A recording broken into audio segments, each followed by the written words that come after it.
ये जो हमारा मसला हुआ है, असल में हम लोग देखो, हम पढ़े लिखे लोग हैं। अब ये हम लोग थोड़े नज़र ऐसे आते हैं बराड़ी टाइप के, लेकिन हम एजुकेटेड लोग हैं।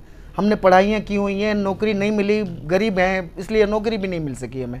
हम मजदूरी करते हैं, मेहनत मजदूरी करके अपने बच्चों का पेट पालते हैं।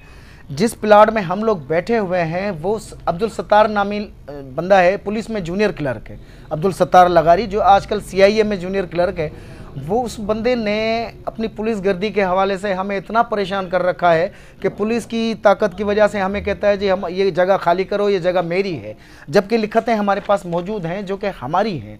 उसके बावजूद ये हमारे घरों में नशे की हालत में धोत होकर आता है, औरतों पर हाथ उठाता है, बच्चों को हिरासा करता है। हमने कई कंप्लेनें दे चुके हैं, हम लोग IGP के पास चले जा चुके हैं, हम DIG के पास जा चुके हैं हम लोग।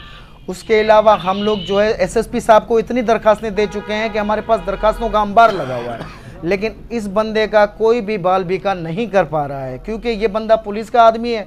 हम आजकल SP साहब के ऑफिस में जाते हैं तो हमें देखकर वो मुस्कुराते हैं कि आ गए भाई, दोबारा आ गए। क्यों आए ये उनको नहीं पता, ये सिर्फ देखते हैं कि ये दोबारा आ गए।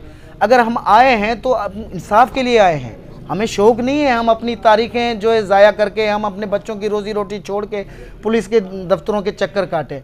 हम अपने इंसाफ के लिए जाते हैं, लेकिन हमें इंसाफ नहीं मिल रहा। अब अगर हमें इंसाफ नहीं मिलेगा ना, हमें कोर्टों के फैसलों को वो बंदा मान रहा है, कोर्ट ने भी हमारे हक में फैसला दे दिया, लेकिन ये कोर्ट वाले फैसले को भी नहीं मान रहा है। अब कोर्ट का फैसला भी मेरे पास पड़ा हुआ है, मैं आपको दिखा दूं। ये कोर्ट के फैसले को भी नहीं मान रहा है, कहता है जी कोर्ट भी मैं हूँ, हर चीज़ में हूँ, ये कोर्ट का फैसला है। कहता है जी कोर्ट भी मैं हूँ, सिविल जज भी मैं हूँ, सेशन जज भी मैं हूँ, ISI का मैं हूँ, चीफ जस्टिस मैं हूँ, चीफ ऑफ आर्मी स्टाफ भी मैं ही हूँ। अब इस बंदे की इतनी बदमाशी बढ़ चुकी है कि हम लोग अपनी ज़िंदगियों से बेजार आ चुके हैं। खुदा न खास्ता हमारे भाइयों में से, हमारे भतीजों में से किसने भी कोई भी खुदकुशी की या ऐसी कोई हरकत की तो उसका जवाबदार सिर्फ और सिर्फ अब्दुल सत्तार लगारी ही रहेगा। अभी जिक्र किया जो कोर्ट का ये फैसला आया था कि भाई जो चीज़ आप आपस में कंप्रोमाइज़ कर लें, आपस में हमारा कंप्रोमाइज़ हमारा कराया था उस्मान कायम खानी ने, हमने कंप्रोमाइज़ किया था, जिसमें ये बात तय पाई थी, ठीक है भाई ये बंदा आपसे ऐसे नहीं बाज आएगा, ये चाह रहा है कि इसको कुछ पैसा मिले। हम लोगों ने झगड़ा ख़त्म करने के लिए इसको पैसे ऑफ़र किए कि हम 5 लाख रुपए आपको दे देते हैं, भतीजा है हमारा, वो पैसा भी हमारे घर में ही आना है। हमने कहा जी 5 लाख रुपए आपको दे देते हैं, वो 5 लाख पे वो राज़ी हो गया। अब जब हमने वो जगहें परचेज़ करना शुरू कर दी तो अब हमने जब बेचना शुरू की तो उसके बाद ये दोबारा डंडा लेकर आ गया और आके गाली गलौज करने लग गया, हमें धमकाने लग गया और कहता है जी मैं अब किसी फैसले को नहीं मानता। इसने रात को दोबारा उस्मान कायम खानी से भी बदतमीज़ी की, हमारे वकील नवीद अहमद उमरानी से भी बदतमीज़ी की, हमारे और भी जो है हमारे बिरादरी के जो अच्छे लोग बुजुर्ग लोग हैं उनसे भी इसने बदतमीज़ी की। ये बंदा किसी की इज़्ज़त रखने वाला बंदा नहीं है। हमने जब भी कोई शिकायतें की हैं लेकिन हमारी कोई सुनने को तैयार नहीं है। हमारी आला इदारों से अपील है, बराए मेहरबानी हमें इंसाफ दिलाया जाए। अभी वो FIR की कापियाँ भी दिखाई और जजमेंट की कॉपियाँ भी मेरे पास मौजूद हैं। इन्होंने झूठी FIR है, ये पुलिस का आदमी है, इसने झूठी FIR करा के हाली रोड हैदराबाद से हमें इसने उठवाया। हैदराबाद की पुलिस आकर हमारे घर पे रात के टाइम पे हमारे घर में घुसी है, रात को हमारे घरों में घुस के हमें लेकर चली गई है। ये भाई बैठा हुआ है जिसको रात को लेकर चली गई है। अल्हम्दुलिल्लाह अल्लाह के फजल से वो भी जजमेंट हमारे पास मौजूद है, बाइज्जत बरी हैं, कोई एक दिन की भी सज़ा नहीं है।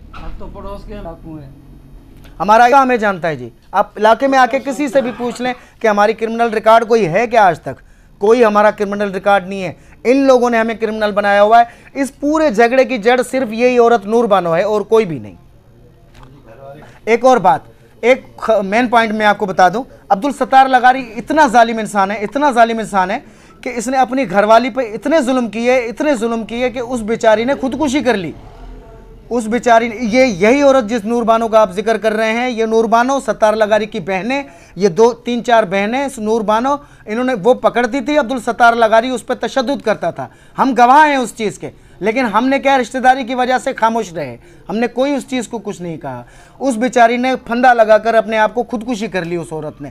ये कातिल बंदा है, इसने कत्ल किए हुए हैं अपनी बीवी के, अपने मासूम बच्चों को इसने जो है माँ से बिछड़ा है। ये बंदा किसी के एहसास वाला बंदा नहीं है। ये जो अपनी बीवी का बच्चों का नहीं है तो वो किसी और का क्या होगा।